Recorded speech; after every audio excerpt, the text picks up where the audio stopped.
এই জমিনে ইসকনের জায়গা হবে না। বলেন এই জমিনে কি হবে না? বলেন ইসকনের জায়গা হবে না। কোনো হিন্দুত্ববাদের হিন্দু জঙ্গি সংগঠনের জায়গা এখানে হবে না। বলেন হবে না, হবে না। বলেন হিন্দু জঙ্গি সংগঠনের জায়গা বাংলাদেশে হবে না। আমরা বাংলাদেশ সরকারের কাছে এই জঙ্গি সংগঠন ইসকনকে নিষিদ্ধ করার দাবি জানাচ্ছি। অচিরেই এটা নিষিদ্ধ হবেই হবে ইনশাআল্লাহ। বলেন ইনশাআল্লাহ, বলেন ইনশাআল্লাহ। আল্লাহ আমাদের সবাইকে হেফাজত করেন। আমাদের জান, আমাদের মাল, আমাদের ইজ্জত আবরু আল্লাহ তাআলা হেফাজত করেন। সকলে বলি আমিন।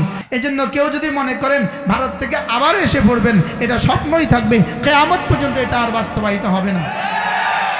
বলেন ইনশাআল্লাহ, বলেন ইনশাআল্লাহ, বলেন ইনশাআল্লাহ।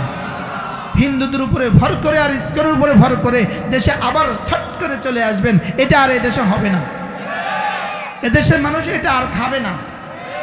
বলেন না ইনশাআল্লাহ, বলেন ইনশাআল্লাহ।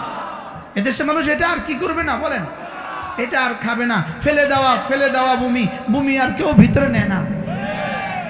বুঝলেন না? ইউজ করা টিস্যু আর কেউ পকেটে লয় না। ইউজ করা টিস্যু আর কি লয় না? বলেন ইউজ করা টিস্যু আর কি লয় না? পকেটে লয় না। এই জন্য ইসকনের উপরে ভর করে চলে আসবেন আবার, এটা হবে না, হবে না, হবে না। বলেন ইনশাআল্লাহ, বলেন ইনশাআল্লাহ, বলেন ইনশাআল্লাহ, বলেন ইনশাআল্লাহ, ইনশাআল্লাহ। আমার ইনশাআল্লাহ অটো হয়ে গেছে ইনশাআল্লাহ। কি বলছি কোন? কি ব্যবহৃত টিস্যু আর কেউ পকেটে লয়? জোরে বলেন।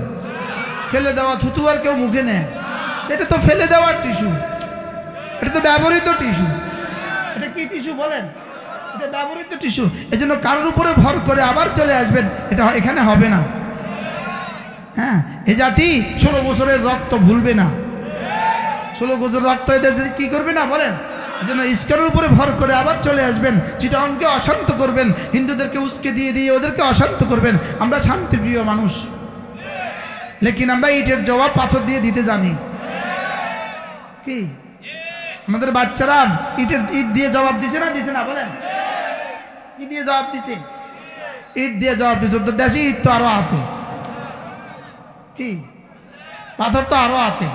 আমাদের ওই বাচ্চাগুলোও আছে আলহামদুলিল্লাহ।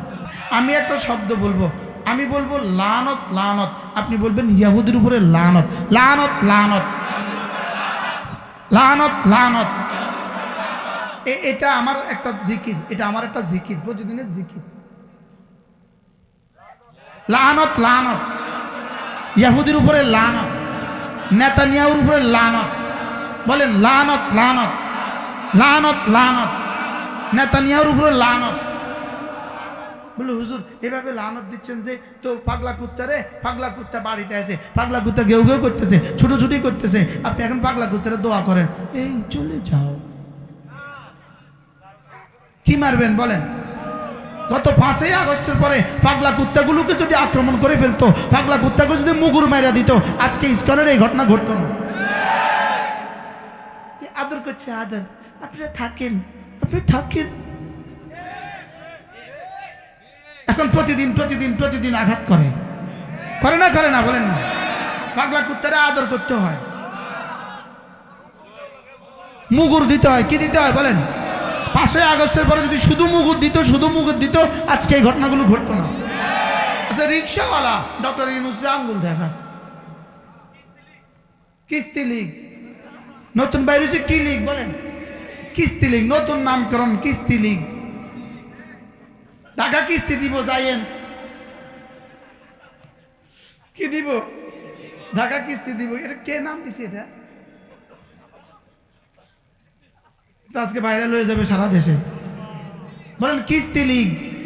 এগুলোর খানা নাই, এগুলোর কি নাই বলেন? নতুন নামে, নতুন নাম। যদি মুগুর দিত, 6 তারিখ থেকে মুগুর দেওয়া শুরু হয়ে যেত, আজকে নতুন কিস্তি লীগ বাইরে হইতো না। কি লীগ বাইরে হইতো না? বলেন কিস্তি লীগ। আমাদের ছাত্ররাও সচেতন আছে আলহামদুলিল্লাহ, ওরাও বাইরে হয়ে গেছে, ওরাও কি হয়ে গেছে। আল্লাহ আমাদের সকলকে হেফাজত করেন। এই জন্য কিস্তি লীগ টিস্তি লীগ দিয়া বাংলাদেশে আর হবে না। বলেন না ইনশাআল্লাহ। আল্লাহ আমাদের সবাইকে হেফাজত করেন। ছোট্ট এক মাদ্রাসা এক দৈন্য দশা যেই মাদ্রাসা, ছোট্ট এক মাদ্রাসা আমাদের জন্য এত সুন্দর আয়োজন করেছে, বলেন আলহামদুলিল্লাহ। এগুলো বন্ধ করে দেন। আল্লাহ তাআলা আমাদের সকলকে কথাগুলো বুঝা মানা সহজ করে দেন।